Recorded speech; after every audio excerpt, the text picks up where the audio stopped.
I'll be refuting to Marcus Flood, and his major claim was that food advertisements and prices in the U.S. contribute to bad eating habits and problems with gaining weight.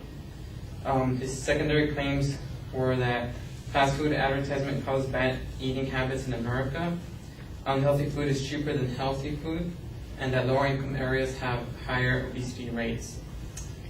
His first secondary claim is that fast food advertisement causes bad eating habits in America. The main problem with this claim is that he has no evidence to support it. He reasons that fast food advertisement causes bad eating habits in America because the food being advertised is unhealthy. However, that in itself is a generalization because he doesn't have any evidence to suggest that a large portion of the advertisement is indeed of unhealthy food. Because one sees the ads and most of them are unhealthy food doesn't mean the ads in general are of unhealthy food. He also infers that the abundance of unhealthy food advertisements causes people to eat unhealthy food instead of healthy food. However, he doesn't have any evidence that suggests that advertisement can influence people, and that makes the reasoning more problematic. Another reason some claim is because that the ads are for more food than needed in the average diet. That is also a problem because he doesn't state what is this average diet that he's talking about. Without the definition, it will be hard to determine what foods don't meet the requirements or if one is actually eating more food than needed in this average diet that he's talking about. With a lack of evidence and flawed reasoning, this subclaim does not prove or advance his major claim. His second secondary claim is that unhealthy food is cheaper than healthy food.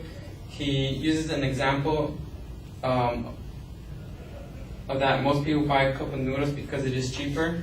However, the advocate has no evidence. Only that because it is cheaper, more people will buy the unhealthy food. However, that is not sufficient evidence to convince someone. He also states that it is healthier and more expensive to eat chicken or steak, which may be true, but it is weak reasoning because he doesn't provide the details of why that is, like the calories and the cost. He does provide some statistics, but the statistics are only based on 370 foods sold at supermarkets in the Seattle area in Washington, which would make this a hasty generalization because it's only one case in one city. It may be true that healthy food is more expensive than healthy food, but he doesn't have sufficient evidence to prove this subclaim or convince people like skeptics. This subclaim is not an actual claim. It is a statement of fact, and he also draws no evidence to advance his major claim. His third secondary claim is that lower income areas have higher obesity rates. One of the evidence that he uses is what seems to be a personal experience that places like the beach have less fast food restaurants, and he then compares it to small areas like here in Pomona where there are fast food restaurants in almost everywhere you go.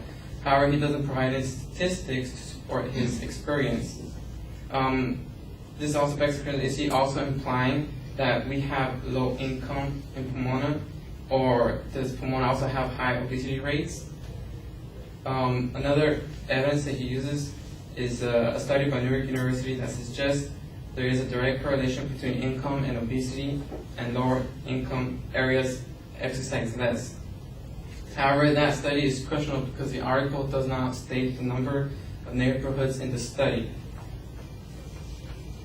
And using one study is insufficient evidence to generalize that all neighborhoods that are low income have higher obesity rates. Again, this claim is actually a statement of fact, and that the advocate does not draw any inference of why these facts advance his major claim. Overall, his secondary claims have insufficient evidence and have raw reasoning, and therefore do not prove or advance his major claim.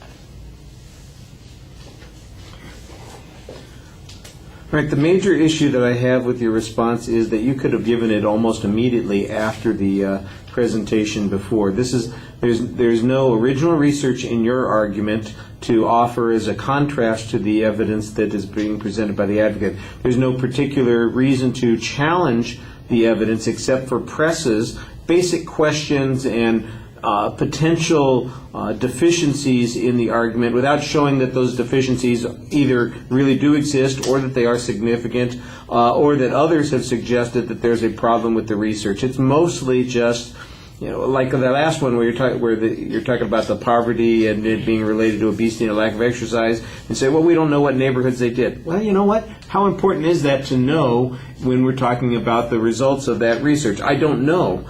It's an interesting question, but it doesn't necessarily raise a sufficient doubt about the evidence that's been presented. Now, if you had some contrasting evidence that suggested that there was no link on this, and then we had a question, then putting that together might undermine that argument a little bit more. Almost everything that you're saying are reasonable presses. There's nothing wrong with them, but in terms of sufficiency of answers, I think they're a little problematic. Like I said, they sound like something that you could have done immediately after the speech, not something that you would have done after having a long period of time to prepare to respond to the argument.